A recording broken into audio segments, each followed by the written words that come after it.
22واں پارہ سورۃ الاحزاب آیت نمبر 69۔ اعوذ باللہ من الشیطان الرجیم، بسم اللہ الرحمن الرحیم۔ یا ایھا الذین آمنوا، اے ایمان والو،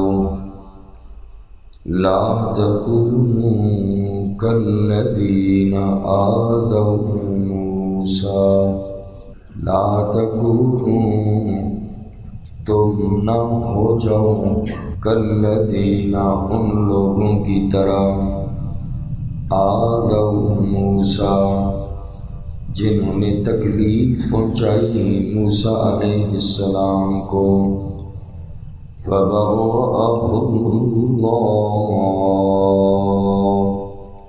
پس اللہ نے ان کو بری کر دیا، مما قالوا، اس سے جو انہوں نے کہا، وَكَانَ عِندَ اللَّهِ،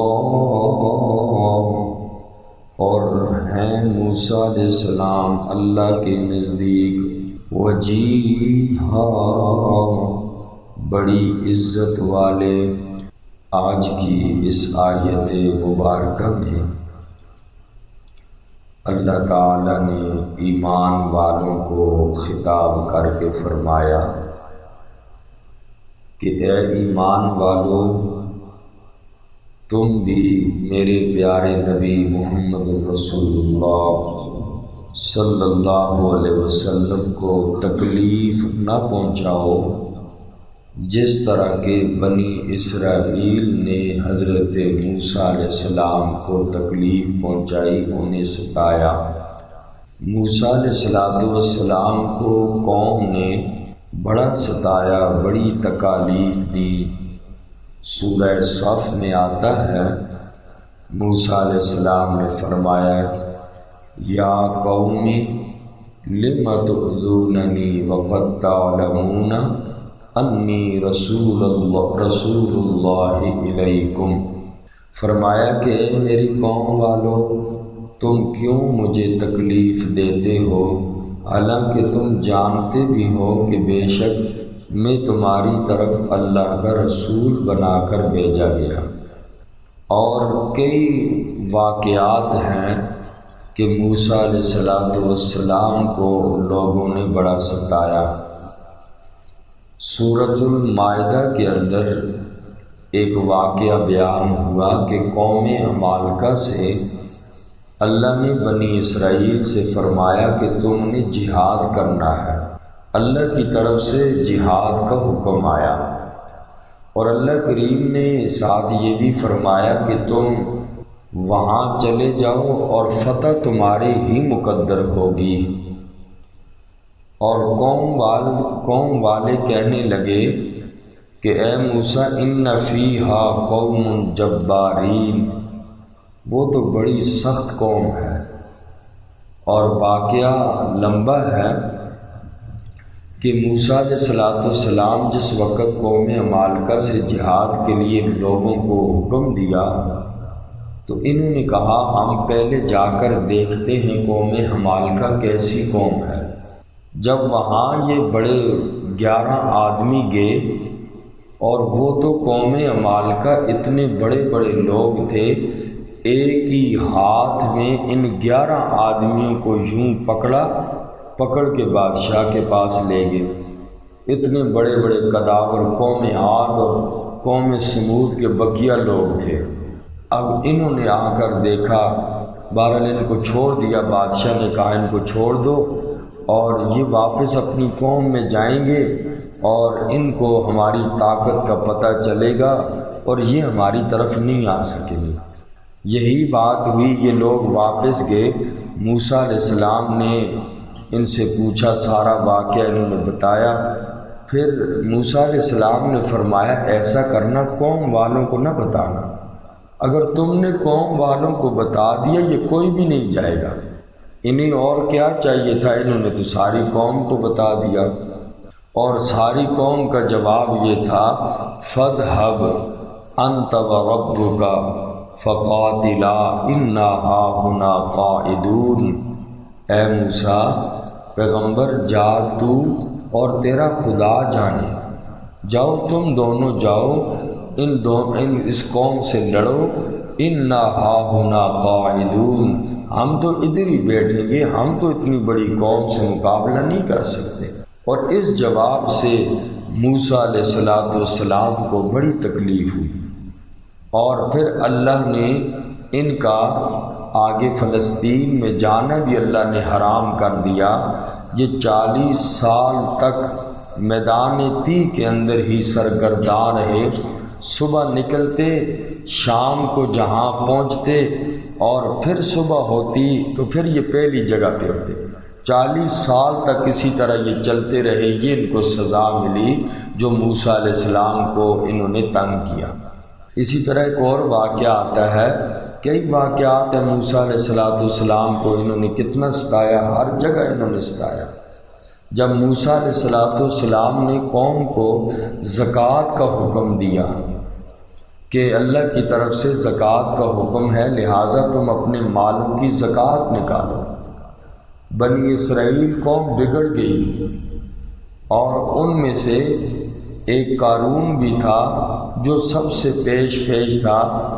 اس نے جب دیکھا کہ اب تو موسیٰ علیہ السلام میرے مال مجھ سے لینا چاہ رہے ہیں، تو اس نے موسیٰ علیہ السلام کو بدنام کرنے کے لیے ایک فاحشہ عورت کو پیسے کا لالچ دے کر موسیٰ علیہ السلام کے خلاف اس عورت کو ابھارا۔ موسیٰ علیہ السلام ایک دفعہ ایک مجمع میں بدکاری کی مذمت بیان فرما رہے تھے، اور اتنے میں وہ فاحشہ عورت کھڑی ہو گئی، اور اس نے موسیٰ علیہ السلام پر بدکاری کا نعوذ باللہ الزام لگا دیا۔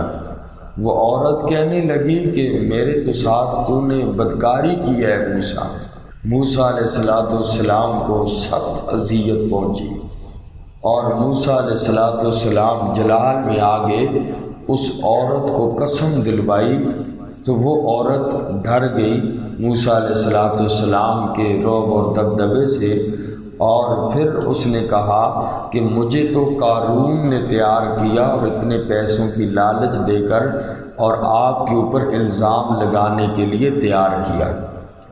موسیٰ علیہ السلام نے قارون کے حق میں بد دعا کی، فَخَسَفْنَا بِهِ وَبِدَارِهِ الْأَرْضِ، اللہ فرماتے ہیں ہم نے قارون کو اس کے گھر اور خزانے سمیت زمین کے اندر دھسا دیا، سارے خزانے سمیت دھستا چلا گیا۔ تو بہرحال بنی اسرائیل نے حضرت موسیٰ علیہ السلام کو بڑی تکلیفیں پہنچائیں، بڑا ستایا۔ اللہ پاک نے فرمایا اے ایمان والو، اس امت کو خطاب کیا، تنبیہ فرمائی کہ تم نبی پاک صلی اللہ علیہ وسلم کو ایسی اذیتیں نہ دو، چونکہ منافقین بھی ایمان والے ہی تصور کیے جاتے تھے، ظاہری طور پر تو انہوں نے کلمہ پڑھا ہوا تھا۔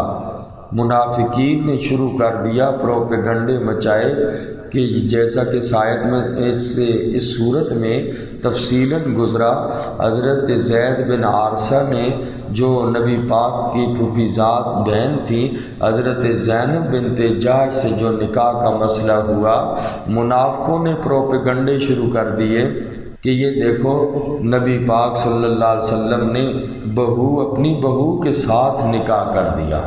تو اس موقع پر یہ تنبیہ فرمائی گئی اے ایمان والو، تم بھی ایسی باتیں کر کے نبی کا دل نہ دکھاؤ، ایسے نہ ستاؤ نبی پاک صلی اللہ علیہ وسلم کو جیسا کہ موسیٰ علیہ السلام کو بنی اسرائیل نے ستایا۔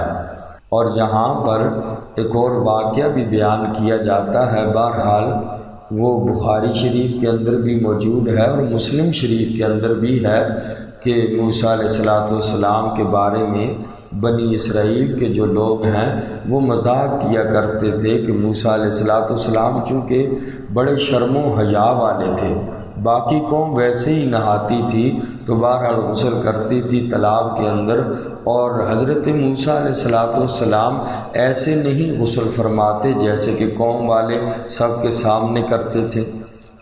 اور اسی طریقے سے پھر ایک دفعہ حضرت موسیٰ علیہ السلام جب غسل کرنے کے لیے تشریف لے گئے، پتھر پہ کپڑے اتارے تو بہرحال حضرت موسیٰ علیہ السلام کا جسم مبارک نظر آنے لگا، اور جو عیب یہ لگا رہے تھے تو اللہ پاک نے اس کو بری کر دیا۔ موسیٰ علیہ السلام کو قوم والوں نے دیکھ لیا، اور جو وہ کہنا چاہ رہے تھے وہ عیب موسیٰ علیہ السلام کے اندر نہیں تھا۔